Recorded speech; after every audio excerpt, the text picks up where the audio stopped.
Welcome again to your multiple-time being there to another Fibaro webinar. I'm Mark. I'm Head of Technical Solutions for Digital Home Systems. And today I'm just going to be showing you the integration we designed for the HomeCenter 3 controller. It'll also be compatible with the HomeCenter 3 lights and the UB controllers. They'll be coming out later on this year as well, as essentially the HomeCenter 3 has the exact same interface on HomeCenter lights and UBs. So it'll be compatible across the entire new generation of HomeCenter controllers. So firstly, a bit of information on what the actual SENSIBO unit itself is. So the one that we're specifically been testing is the SENSIBO Sky. Very easy to set up, powers up of a 5-volt DC USB. Due to constraints of where I'm currently set up, I do not actually have an AC unit in this room itself. What I've done is I've set up in my workshop, and I've got a camera over there so we can actually see it controlling the device itself. It's currently actually plugged into my workshop laptop itself. So yeah, it powers up a 5-volt USB. It doesn't require much to run. So if you have a GPO socket that essentially has a charger port off it, you can use that. Back of a TV, as long as it supports 5 volts, or even essentially a computer itself.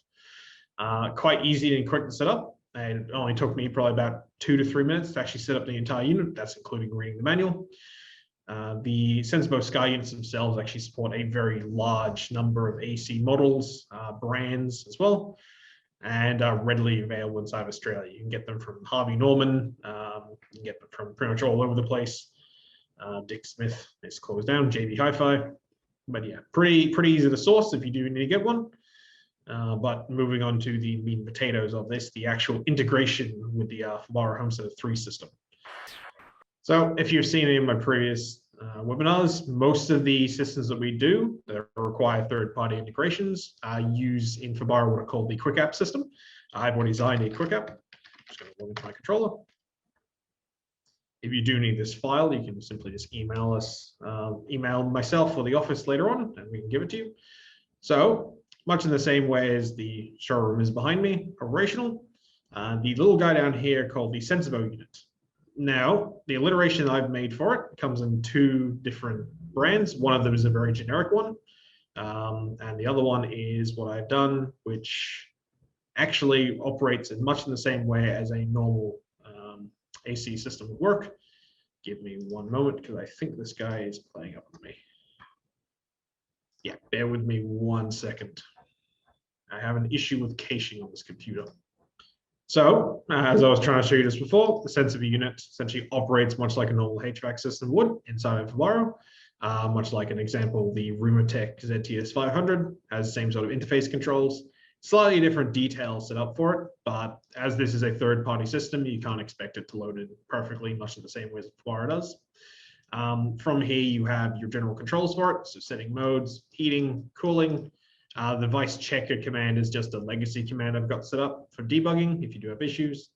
The fan control speeds, so auto, low, medium, high, as well as an actual updating status based upon the actual room temperature itself, which gives you your Celsius and humidities, as well as the device. So the SENSIBO itself will actually have predetermined values.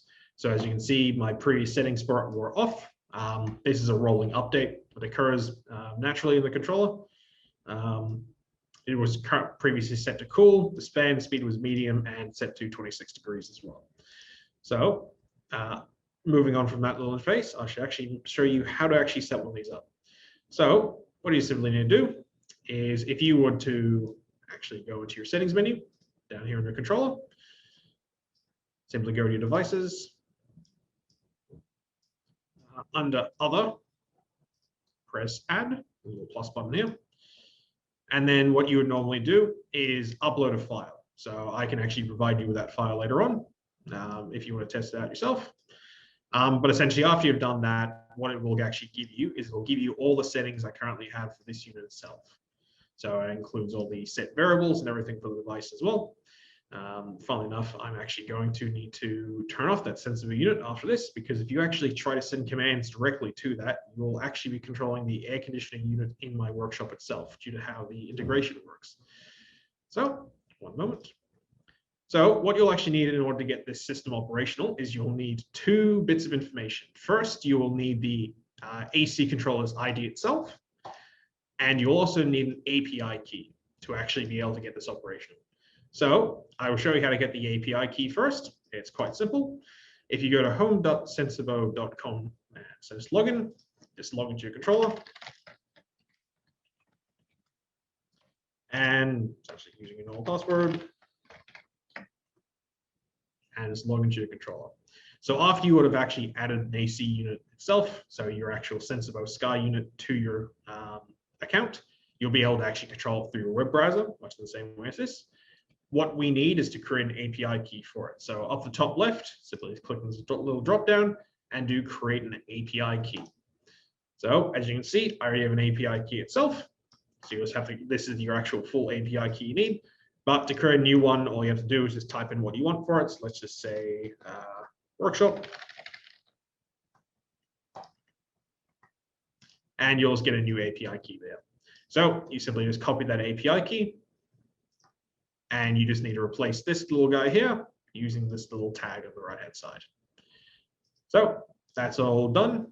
Straight afterwards, you'll then need to actually find the AC ID. So it is possible to actually control each one of your SENSIBO Sky units inside your household using essentially the same interface pretty much. So you can have, if you have 5 SENSIBO Sky units, for an example, you'll have 5 different virtual devices that can all have the same API key, but they will all need different AC IDs. What AC ID is the actual units themselves. So if I simply just go back. That's right. On the actual device themselves, you have your control methods. So turn on, set modes, temperatures, fans, and then your climate react settings. If you go into more, you'll have a couple of bits of information, and one is advanced. Under advanced, you can see advanced info. And here is the API key you actually, not the API key, the AC ID you actually need itself.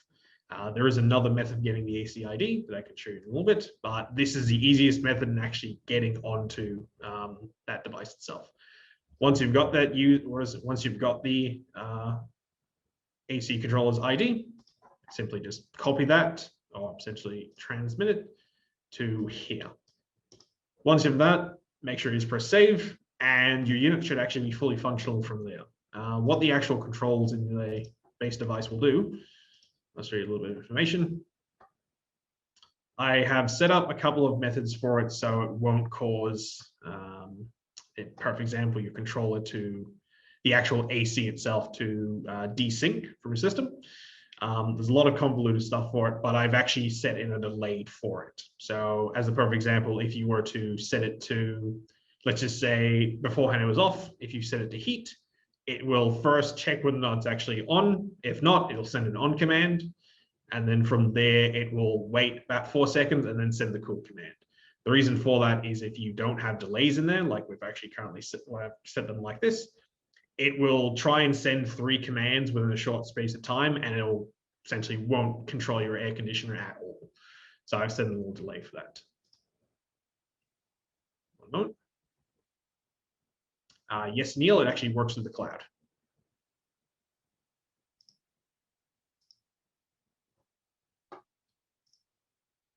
So with that, simply to show you some basic control for it. As I've said beforehand, as my AC unit is currently in another room, I've actually just got a camera set up, which is the PTZ camera here. As you can see, I haven't spent the time to actually flip it, so it's currently upside down. But if I simply remove that, go to the actual SENSIBO itself, and just say I want to set it to cooling, I want to set it to 22 degrees.